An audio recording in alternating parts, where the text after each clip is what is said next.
Buying a new processor typically involves navigating a dense list of acronyms and detached numbers. Gigahertz, core counts, and cache sizes appear like a chaotic math equation rather than a product description. Marketing leads you to believe speed is a single dial you can turn up, but higher numbers don't always translate to better performance. If raw speed were the only factor, a high gigahertz chip wouldn't stutter while multitasking, and massive multi-core processors wouldn't lag during simple gaming sessions. A CPU functions as a delicate ecosystem. Sustaining high performance requires a precise balance between its total capacity, its internal velocity, and the constraints of physics. Cores are the physical, independent processors inside the chip. They act as distinct workers, handling separate tasks at the exact same time.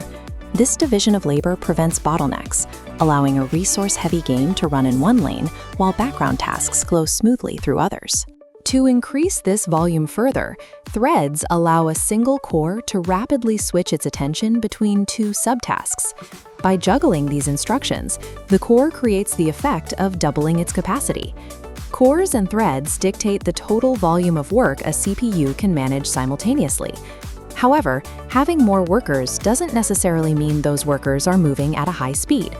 While cores handle the volume, clock speed determines the raw velocity of the execution. It's the pace at which those workers complete their cycles. Measured in gigahertz, clock speed represents billions of internal ticks per second. Every calculation happens on one of these rhythmic pulses.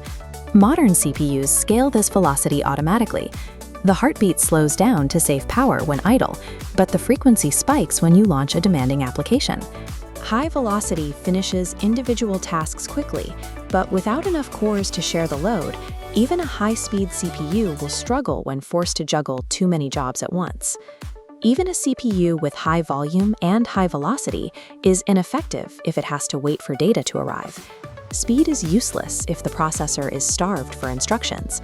To solve this, manufacturers build cache, ultra-fast local memory, directly onto the CPU. These layers, labeled L1, L2, and L3, act as a staging area for data the processor needs to access instantly.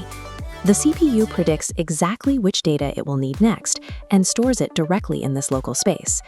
This eliminates the delay of fetching instructions from the distant, slower system RAM sticks. Cache is the proximity bridge that makes high speeds viable. It ensures the processor spends its time calculating rather than sitting idle while waiting for data to travel across the motherboard.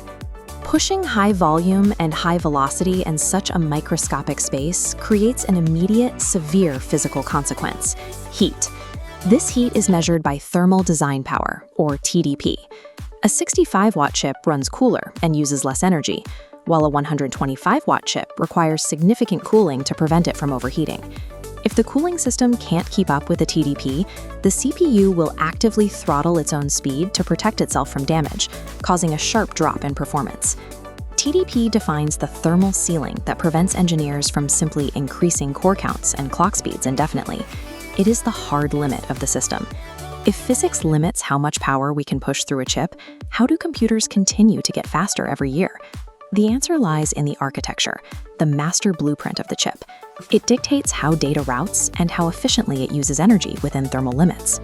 Modern architectures achieve higher efficiency by completing more work per cycle while generating less heat and drawing less total power. Understanding a CPU requires looking past the highest number on the box. Real performance comes from the architecture, which conducts the balance between volume, velocity, and physics.